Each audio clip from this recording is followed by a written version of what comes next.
Hello and welcome to Trauma-Informed Conversations, the podcast about trauma, healing and hope.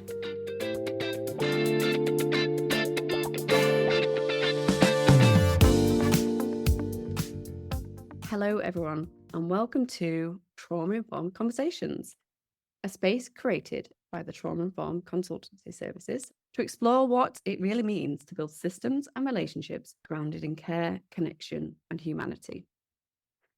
I'm Carrie Wilson, and my work, like this podcast, sits where practice, research, and lived experience meet, creating spaces for honest reflection on how we understand trauma, how we respond to it, and how we build systems that can truly heal.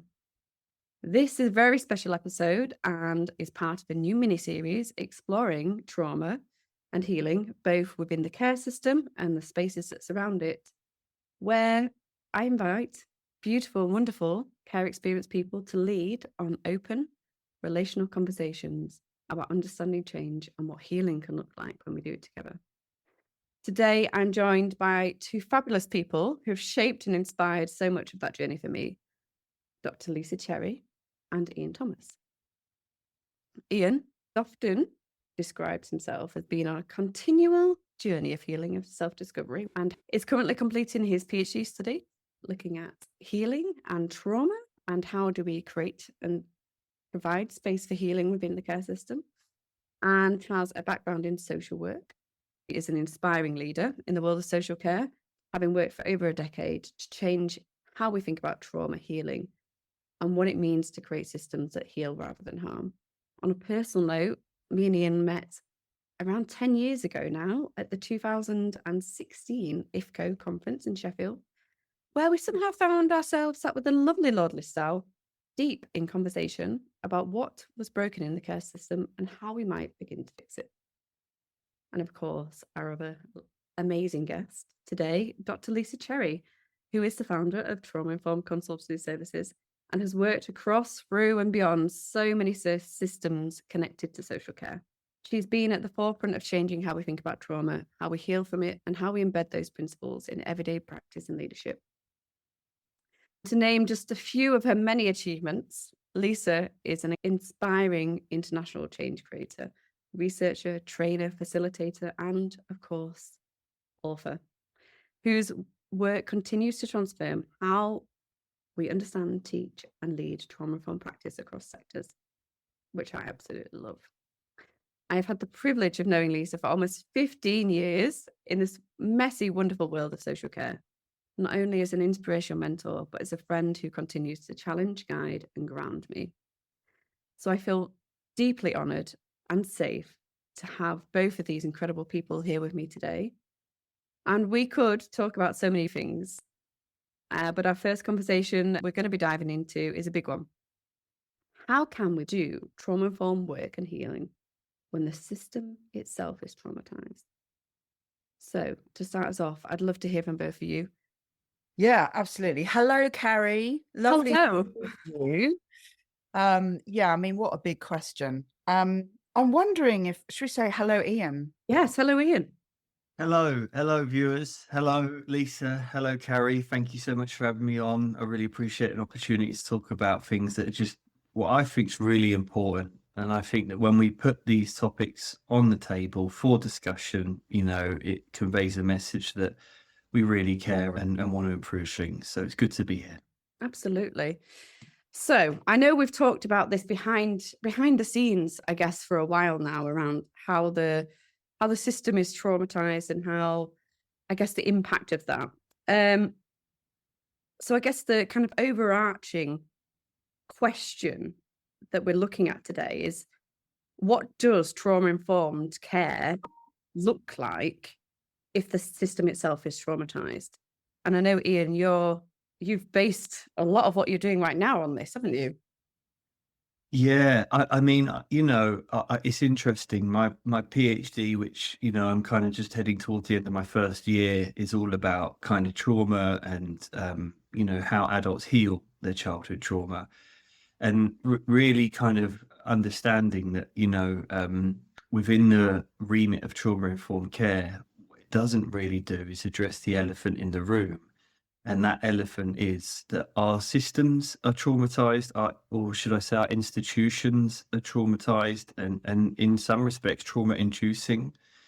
And I kind of started to realize that many, many years ago, having traveled through the system, particularly the criminal justice system, which there's a lot of trauma. In fact, I'd argue that trauma was probably the adhesive that binded it together, even though we probably wouldn't like to admit that. And then sometimes when I watch the news and I watch politicians sort of rise, and then I look at them maybe 5 years later, and I just look how aged they look and how tired they look from, tirelessly trying to kind of work within a system that just seems to stack the odds against, real human progress. And then obviously working with a lot of people who work in custody, in the prison system, and kind of witnessing some of the behavior of staff and the outlooks and attitudes, which for me is indicative of kind of secondary trauma and people that are kind of really struggling to understand what's going on around them in a way that's conducive for a more harmonious human experience. And then I worked in teams with local authorities where it's just an arena of competitiveness and Machiavellian behavior, and people are stressed out, going off sick.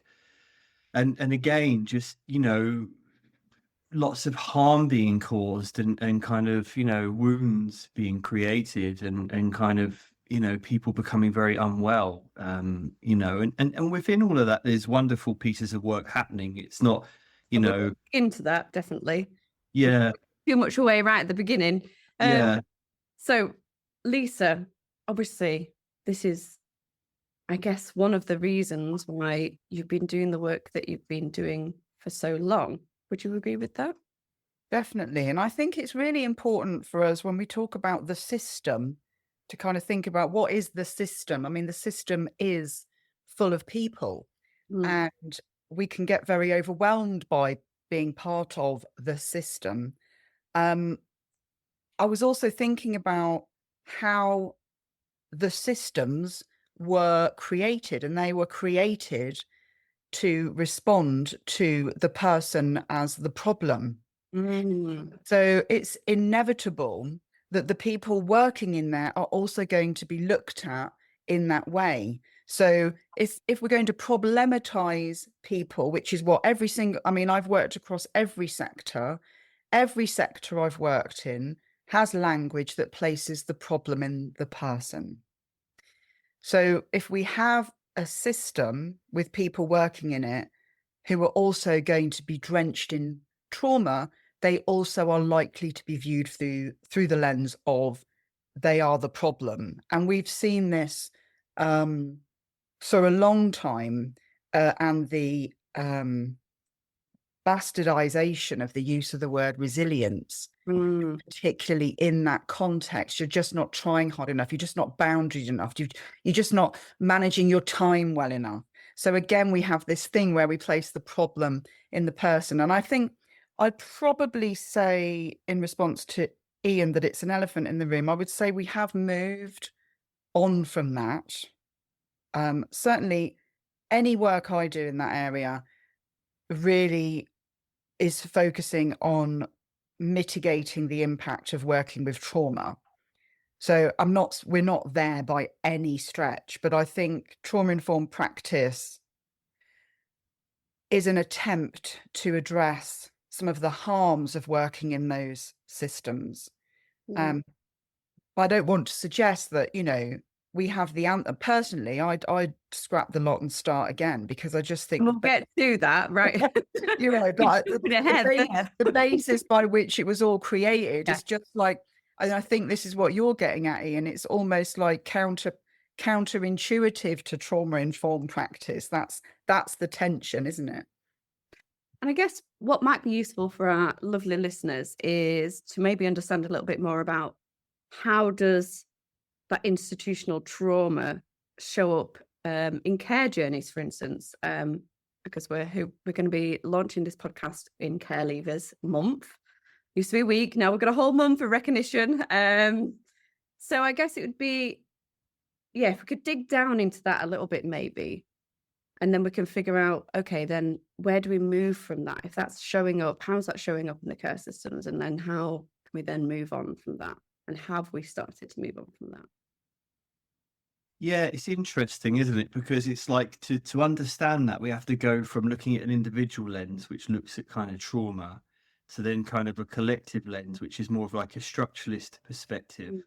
And sort of a lot of the work I've been doing lately, and kind of I've been writing about it a bit as well, is around looking at the system through a lens of harm or social harm, because trauma is, it's a way of understanding, wounds, right, and harm. So, and interestingly, the first sort of place I applied that was the prison population in relation to care experienced people, and kind of that overrepresentation, and then started to apply that lens to, the care system. And it's interesting because when you look at social harm, and the theory for that is semiology, semia being the Greek word for harm, and kind of the ontological reality of harm, so studying harm. When you look at the prison population, specifically care leavers in custody, if you look at it through a criminological inquiry, you have, 27% of the 90,000 people incarcerated at any given time, they are perpetrators of crime. When you look at it through a lens of social harm, i.e. semiology, they've spent more of their lives being victims of harm than they have perpetrators of it. And therefore, the prison system goes from being, a criminological issue to, a social justice issue. And that's not to mention, in terms of the staff and stuff. And then if you apply that theory to the care system itself, and you look at some of the data and the journey that got them, into custody, the amount of foster carers that are deregistered within the first 2 years, a third of residential homes are not meeting regulatory requirements, so can't evidence they're safeguarding children, but raking in millions of pounds, and multiple transitions, change of social workers, high caseloads, and kind of staff retention, all the issues that has and the way it impacts children. A lot of harm is being caused through the care system. Now, that being said, a lot of people go through the care system. It's not a categorical perspective. It's a proportion, a significant one that's alarming and raises causes for concern. But that is kind of how it's unpacking itself, really. What I'm hearing there is that instability, that lack of safety around the system. And Lisa, I wonder if you would be able to lead on this question. How do you feel, or what do you notice happens to young people or people within the system when trauma is never named within that system?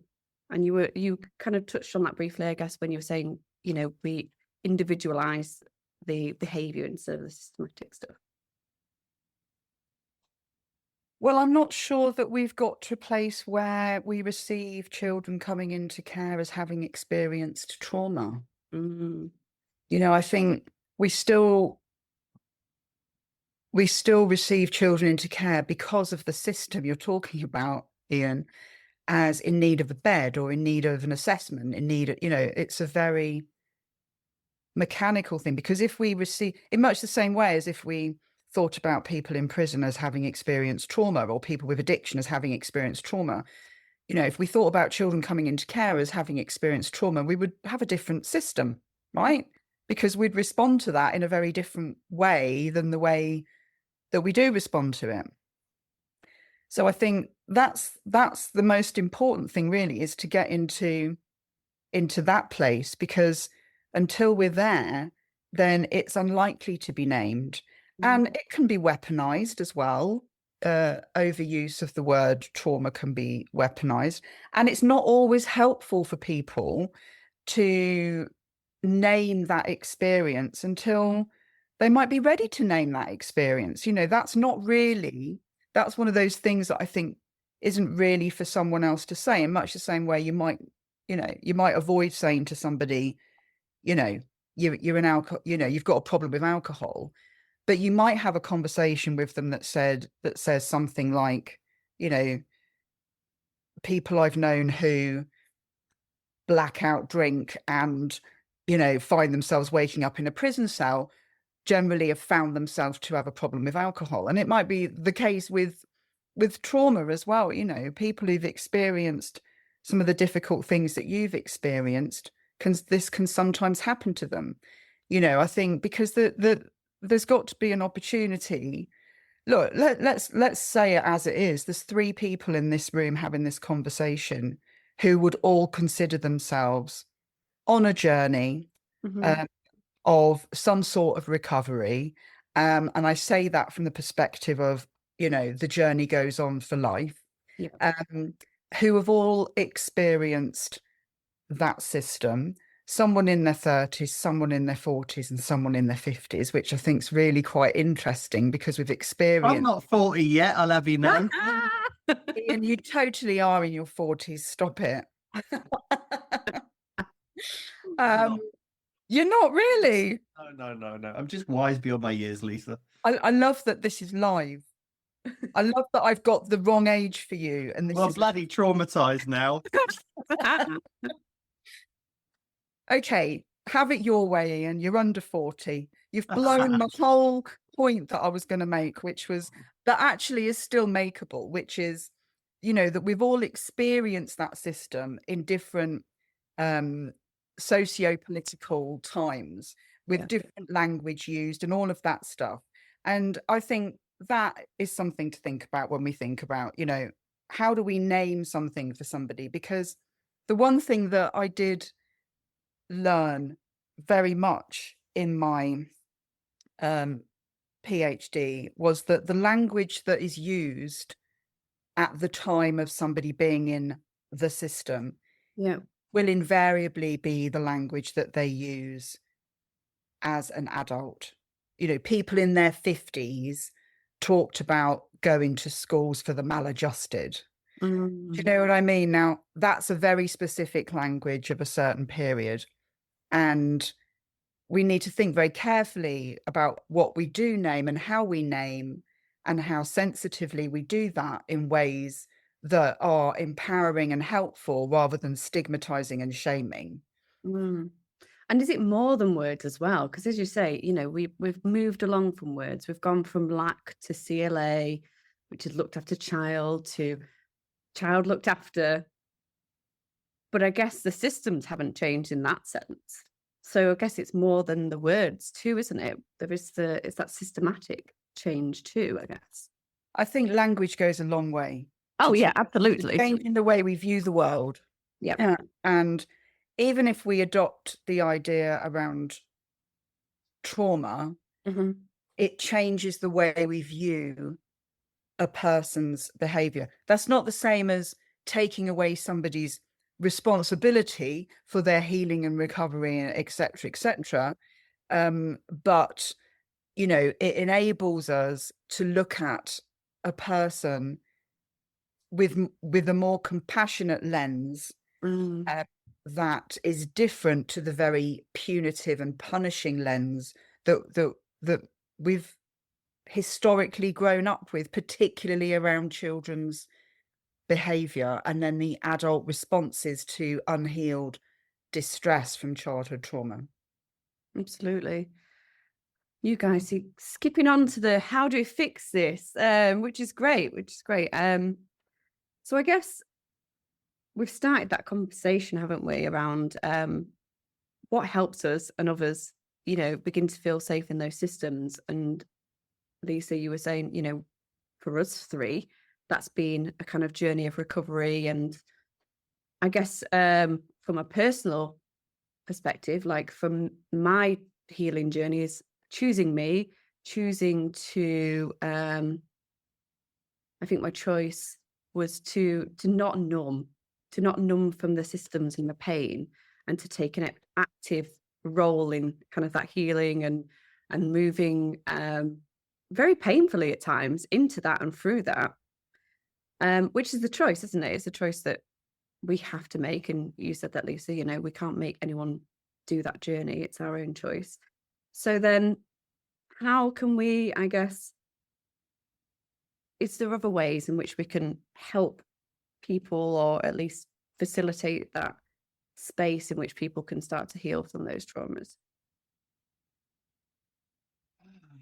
Well, that's what my PhD is going to offer, hopefully. Yeah. So I don't want to jump the gun too early, ladies. But I guess I think a bit like the work you've done around finances, Carrie, in your research. Like it's kind of like no one's really done like a really decent analysis on it, so we don't really know what it means to be, bridge that socio-economic disparity. And I'd probably say it's the same with trauma. Like, I think one of the things that the research doesn't really focus on for me is and even as I say it out loud, I can just feel my own heaviness from it. But it's the psychological and emotional responsibility that has been bestowed on you as somebody, that's had the childhood that you've had and gone through the care system the way you've gone through the care system. And you've got to live with that. And I remember being in rehab at 21 and then sort of saying to me, right, Ian, you can't drink anymore. You can't take drugs. You've got to now live your whole adult life on some kind of journey of personal development. Like it was such a big responsibility, because if I don't do it, all bets are off. I'm smoking crack and robbing anyone in my way and going in and out of prison and then letting the whole world down and myself and probably die, And I remember thinking, well, like, what is there left to do, But that was my frame at the time. And it's the biggest responsibility I've ever had and will ever have. It really is, And I was in a jungle once working with some shamans, and I realized my life's journey is to heal my own trauma and support other people heal. And I came out of that thinking, oh, that's a really cool, noble cause. And the longer I get on that journey, the harder it is. Like a huge responsibility to like know your own shit and deal with it, And so I think really it's just about starting to appreciate that actually, yes, you live a socio-economic disparity and, life's disproportionately hard and social capital and all the stuff we talk, but underneath the surface of all that, you're carrying some stuff that kind of, alters your perceptions of safety, means that you're probably 10 times more likely to be a drug addict. Premature death, like mortality rate is so much higher. The impact it has on your whole nervous system, your neurological system, all your organs, and the impact cortisol has on your whole body. Like the health implications for trauma are huge and rarely talked about. It's just a really difficult journey, and we don't really acknowledge that or spend much time in that. And then when we do talk about it, we are mostly dictated by policy discourse, because most of trauma-informed care is a response to policy discourse. There's not loads of research about, how it actually affects outcomes. We risk pathologizing people. It can hide depression because trauma-informed care, for the most part, doesn't address or challenge the systems that are creating and perpetuating trauma. It's very individualistic focused. And ultimately, it doesn't really forge clear pathways to healing. We're very much about managing symptoms, people, and I'm not disagreeing that trauma-informed care is not very conducive to the stuff that we need to be doing, but it's not the answer to everything, I don't think. I feel like that leads perfectly onto Lisa and the work that you've been doing. Well, I was just sort of thinking, I mean, you made me laugh. So at 21, you were given this absolute responsibility. And I was 20 when I went to my first AA meeting, and I've been blessed with never having a drink since. I say I've been blessed, I mean, day at a time, I've been able to not have a drink since 1990, which is quite incredible. Those raving days. Honestly, well, I missed so much because it was after that I went to uni and did my my first degree. It was, I was a young person while everyone else was enjoying the rave scene. When everyone was in the students' union and all that stuff. I mean, there was the whole kind of, you're at this age and you're not drinking and you're not engaging in that life, and that responsibility that you've just articulated so well, where I just was like, can you not like have a day off from this stuff? It's just so much to be such a young person, wandering in and out of, healing bookshops, looking for self-help books. I mean, the first book that I read, that was a sort of healing book was Dr. Peck's The Road Less Travelled, which it's a great book. It is. Yeah. And Natural love, yeah. it was great. The first line is, I think life is difficult, like go figure.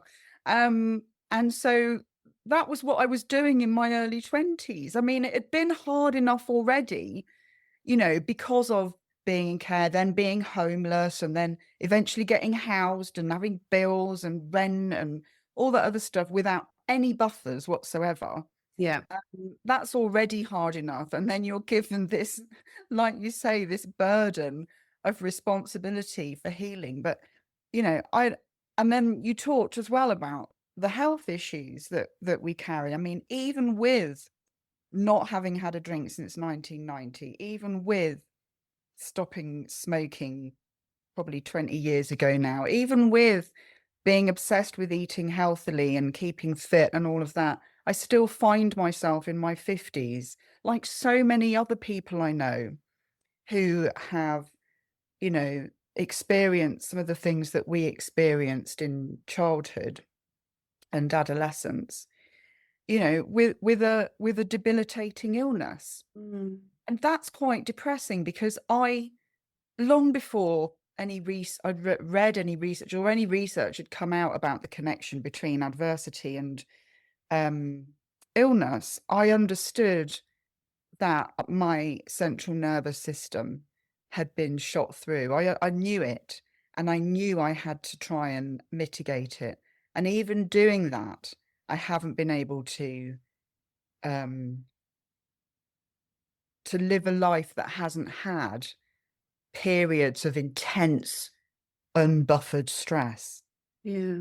Because I think that's the issue, really. It's those long periods through some of the choices that you might make as someone who might have the challenges that you face through your early childhood experiences. Those decisions can create scenarios of long periods of unbuffered stress, and the language of trauma would have been very helpful for me 30 years ago. Even acknowledging it at that time. Just acknowledging it. And also, I mean, my kids are 29, 26 and 29. The language that they have available to them to describe their inner worlds is phenomenal in comparison. I didn't know it was a panic attack. I didn't know that I was riddled with anxiety. I just thought everybody was, we just didn't have that language. We also didn't have places and spaces to see other people talking freely about those things.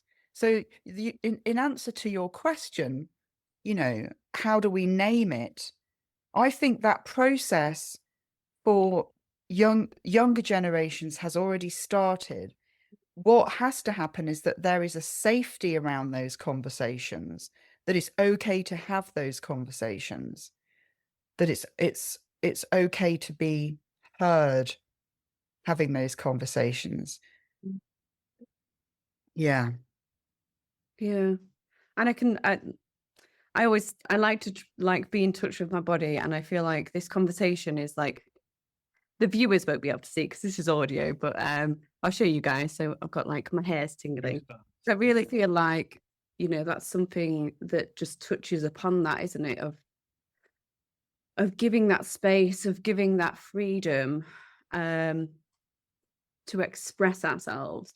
And I think it's important to acknowledge that isn't like trauma dumping, that isn't trauma mining. It's being able to have safe spaces in which we come together and have these healing kind of conversations, which, as you say, is acknowledging it's changing the way that we feel. We're not, we have all these systems internalizing our issues or our behaviors and all of the things that we go through. And actually, we do that ourselves too. That's an impact, isn't it? So having space in which we go, actually, that's not me. You were talking about books and journey, and I don't know if either of you ever read The Mother Wound. Have you read that one? No. No. Well, Who's the author for the listeners? oh, I will have to tag it in, I think, because my ADHD brain. But this book, oh my gosh, so I read like maybe the first line, maybe the first page or something, and it was so I guess illuminating to the way that I was feeling and the experiences that I'd had that were so linked to the same, the issues around relationships with mums, that I threw the book across the room. Oh, wow. That was the impact of just having that acknowledgement of, oh my God. You don't mean primal wound. You mean you don't. The book was Discovering the Inner Mother by Bethany Webster. So it's very much acknowledging the mother wound within that and the way in which that translates into our adulthood and relationship that we had. And for me, that was truly acknowledging that trauma of that relationship, I think. Well, multiple mother relationships I've had in my life, I guess. See, I had a really monumental moment with the primal wound.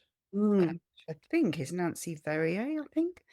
And that was a fantastic healing book because I'd been separated at birth in a mother and baby unit to go for adoption and then didn't go for adoption. There was still that part of my story that I hadn't really explored. And when someone suggested to me to read The Primal Wound, it was like, it was a real light bulb moment that really changed the way I saw everything. And I think that's the thing about healing journeys, isn't it? About you have to be really keen to know yourself.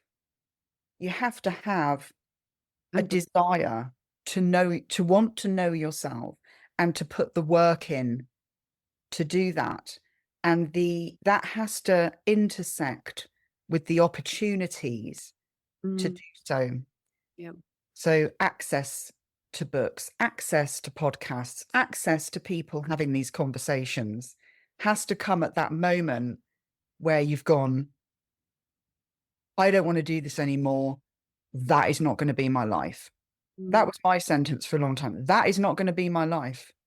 I'm not doing it. Yeah, that links kind of to the framing of my research actually around the capability approach, where it's not just saying, hey, we have these opportunities for, there's an opportunity to access education or there's an opportunity to access health services. It's about digging down and actually looking at how accessible is it? What is that translation to actually the opportunity that's out there and the impact that has when actually, if you're offered, for instance, when you're leaving the care system, a training booklet on finance, and actually you're thinking about the fact that you're going to be, having your own house and don't even know how to use a washing machine, and that, it's all put onto yourself, isn't it? And we're talking about that access to health services. I don't think that's available, really, is it, in terms of trauma recovery? But this is why people in services have to get really comfortable with planting seeds. Like the ego has to be put to one side. And this is hugely difficult for all humans.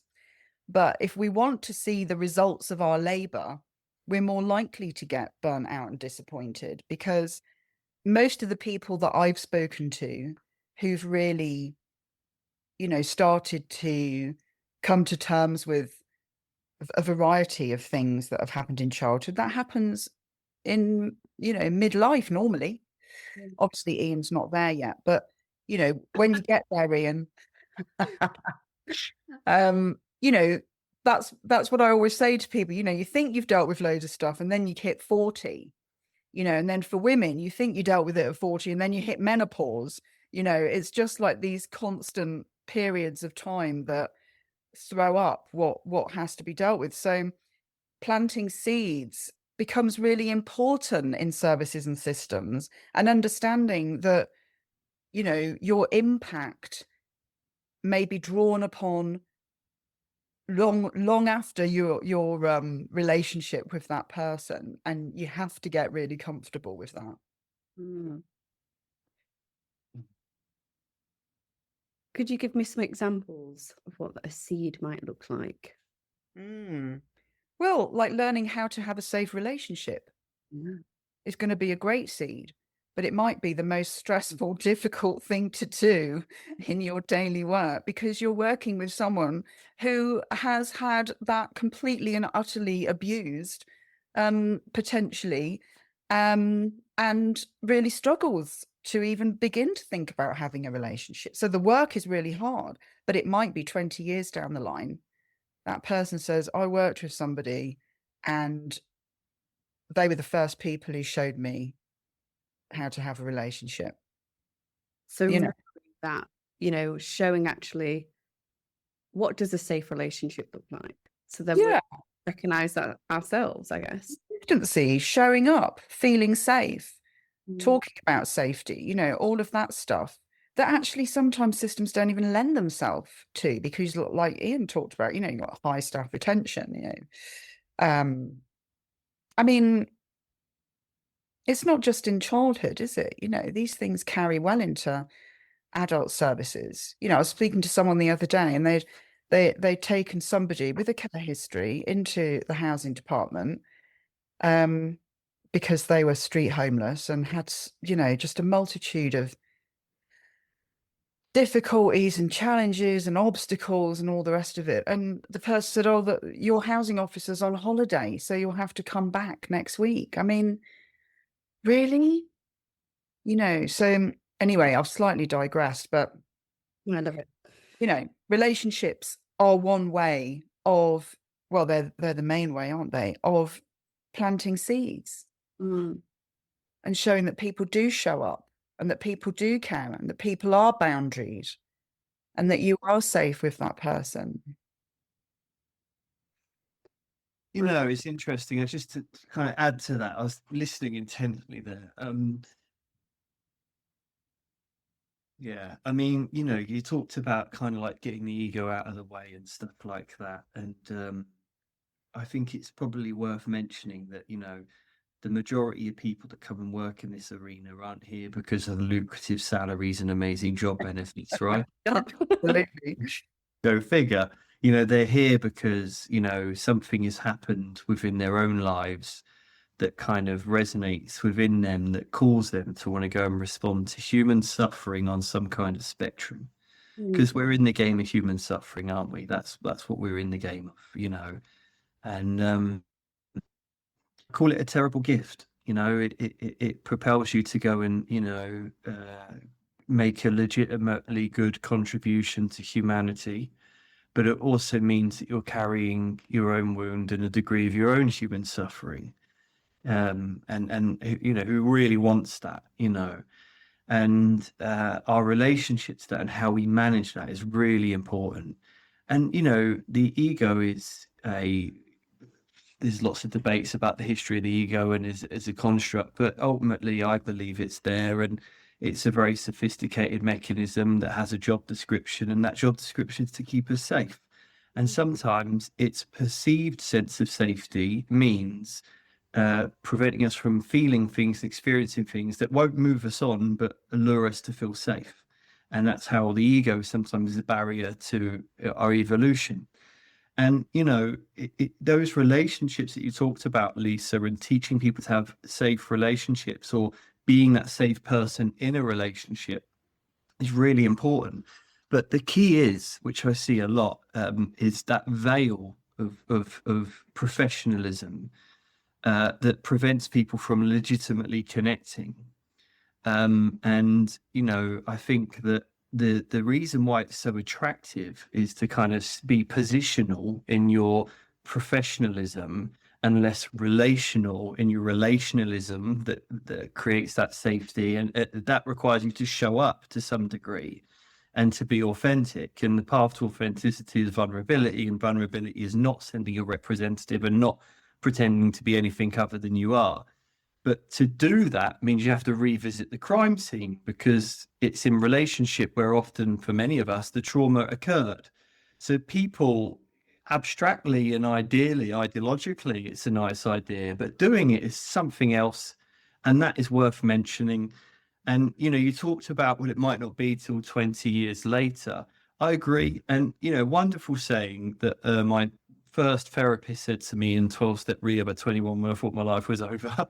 Not that it was going swimmingly well before, I may add, but she said to me, and I remember sort of questioning how many people I just knew weren't going to get clean and stay clean and weren't going to get this. And the odds of staying in recovery, were really, I felt were stacked against me. And she just looked at me and she said, Ian, all I am is a gardener. I'm here to plant seeds. And just because I didn't get to see the flower grow doesn't mean I didn't contribute to planting the seed. Well, I absolutely love that.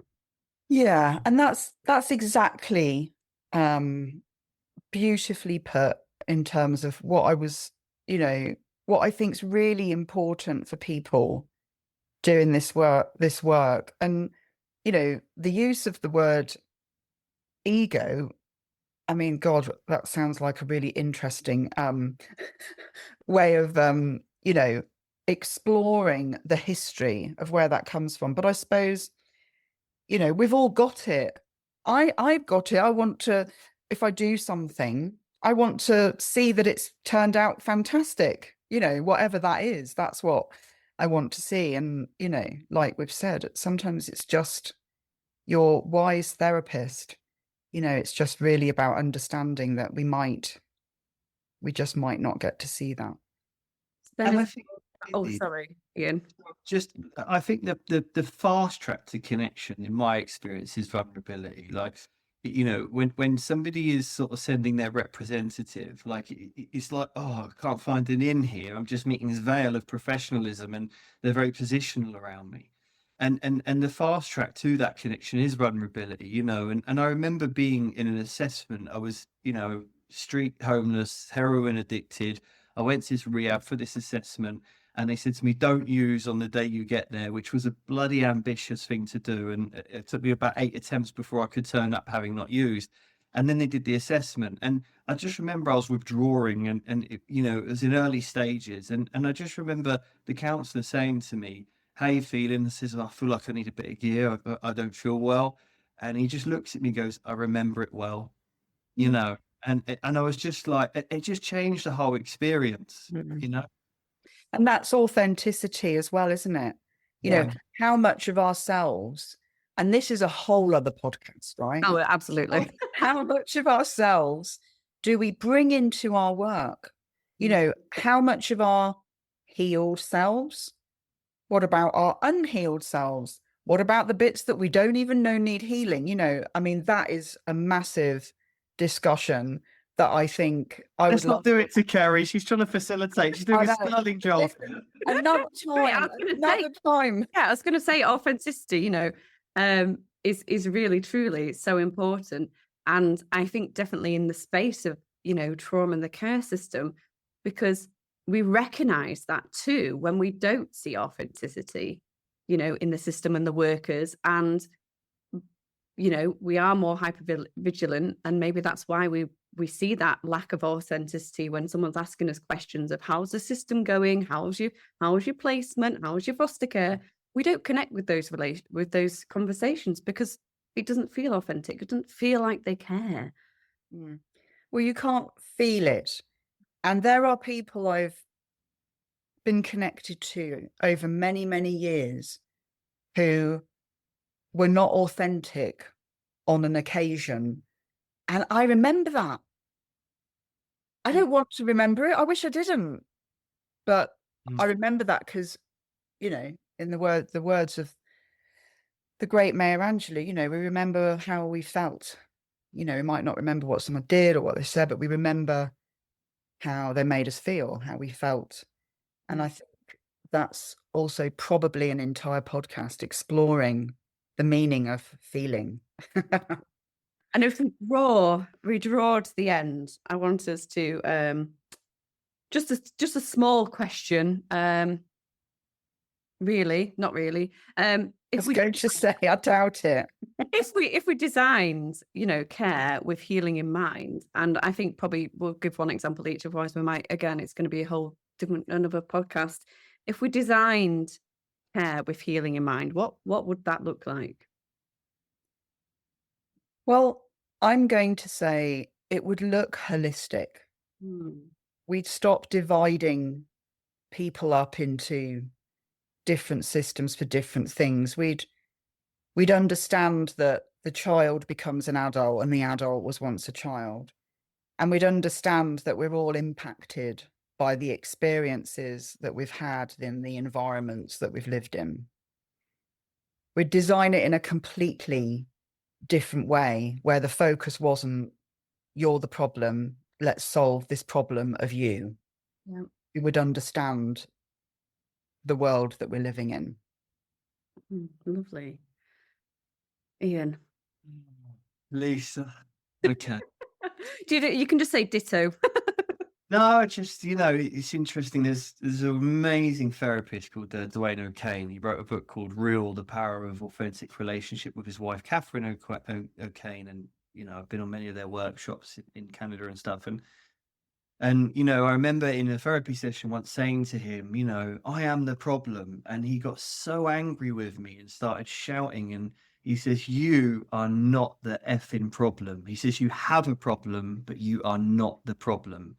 And it's that system of thinking that is keeping you in these perpetuating loops of limited consciousness that keep reinforcing your pain and shame.